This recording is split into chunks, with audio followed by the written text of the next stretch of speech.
Nah oke, sekarang kita tekan gagang crimpingnya dengan kuat ya. Kembali lagi di channel Jago Listrik. Kali ini saya akan berbagi tips bagaimana caranya mengkrimping skun atau sepatu kabel dengan benar dan tepat. Nah, untuk lebih jelasnya kita langsung saja ke tipsnya. Nah, yang pertama-tama sediakan kabel, lalu sediakan skun atau sepatu kabel sesuai dengan ukuran kabelnya. Apabila kabelnya besar, maka skunnya juga harus besar ukurannya. Yang pertama-tama, sebelum saya mengupas kabelnya, saya akan men-setting pengupas kabel ini dulu ya. Jadi bisa kita setting berapa panjang isolasi kabel yang akan kita kupas. Nah, ini kita bisa setting di sini. Lalu kita kupas. Nah, sudah seperti ini. Nah, kita kupas tidak usah terlalu panjang karena nanti akan berlebih waktu kita pasang di skunnya. Nah, sudah, lalu kita pelintir ya yang sudah terkupas sehingga serabut-serabutnya menyatu. Nah, lalu kita masukkan kabel yang sudah kita kupas tadi ke skunnya ya. Nah, seperti ini. Nah, lalu kita menggunakan tang crimping. Nah, yang pertama saya menggunakan tang crimping yang model ini. Nah, di sini ada banyak ukurannya. Teman-teman bisa sesuaikan dengan ukuran skun dan kabelnya.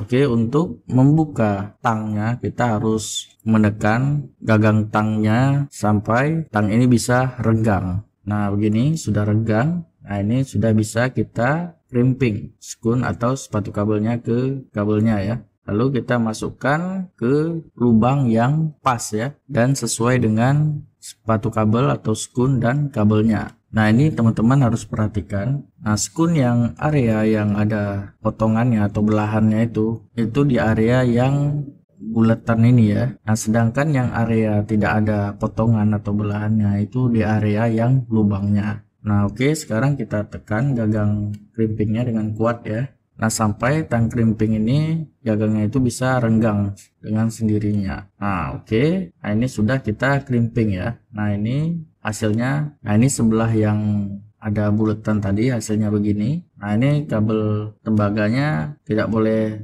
keluar ya. Nah, bagian belakangnya juga rapi ya. Nah, kalau kita tarik ini keras sekali ya karena sudah terkrimping dengan baik. Nah, selanjutnya saya akan mencoba mengkrimping ukuran kabel yang berbeda dengan tang crimping yang berbeda juga. Oke, seperti sebelumnya kita akan kupas dengan pengupas kabel. Lalu kita paskan ya, jangan ada tembaga yang kelihatan keluar ya. Jadi harus rapi. Nah, kita sesuaikan, jangan terlalu panjang tembaganya yang keluar. Oke, sudah. Lalu kita crimping skunnya ke kabel. Nah, ini kita memakai crimping yang berbeda ya. Nah, ini dikhususkan mengkrimping kabel yang ukurannya kecil. Nah, ini adalah tempat crimpingnya ya. Ini kita crimping hampir mirip seperti crimping sebelumnya, di mana bagian yang lubangnya itu diposisikan di bagian belakang skunnya ya. Nah, sedangkan bagian timbulnya itu diposisikan pada bagian skun yang terbelah atau ada terpotongnya. Nah, ini kita crimping langsung. Kita tekan sama seperti sebelumnya, tekan dengan kuat. Nah, sudah jadi. Ini kita crimping bagian atas kulit skunnya ya.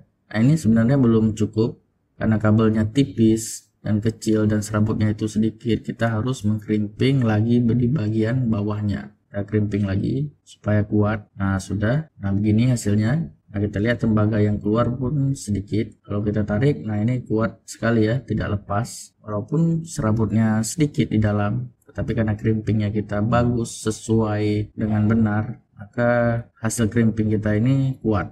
Oke, sekian video tips cara mengkrimping kabel ke skun atau sepatu kabel kali ini. Bagi kalian yang suka dengan video ini, silahkan like dan subscribe tentunya. Dan sampai jumpa di video selanjutnya. See you teman-teman.